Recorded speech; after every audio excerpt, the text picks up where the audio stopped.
Hey everyone, I'm Sarah, founder of Pollyanna Events, where inspiration, DIY, and event design collide.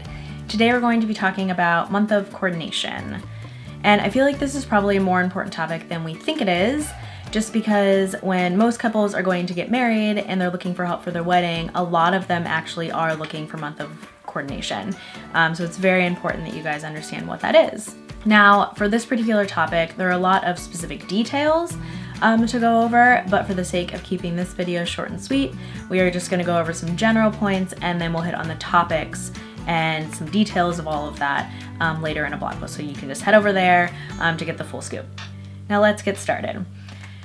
First, I want to say that month of coordination and day of coordination are oftentimes referred to as the same thing.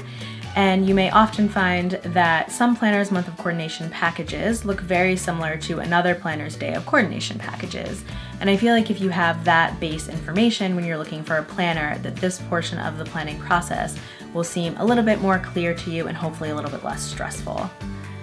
And second, I want to talk about what month of coordination is. So month of coordination is where the coordinator begins taking over all of those final planning details 1 month out from your wedding date. And one of the main purposes of a planner is to be able to take all of that off your plate, be able to make sure everything works cohesively together, and be able to make sure that your actual wedding day runs smoothly. This will allow you to enjoy your last month of being engaged and also be able to fully enjoy and take in your wedding day. And lastly, I want to talk about what you may find in a month of coordination package.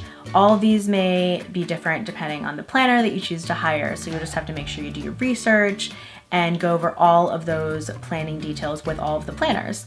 However, there are a lot of things that may be very similar in all of the packages that you'll be looking at. And some of those things may be timeline creation, a venue visit, rehearsal management, and of course your day of management on your wedding. For more detailed information on this topic, you can head to our blog and I will put the link in the info box below. We hope to see you again soon. Bye guys.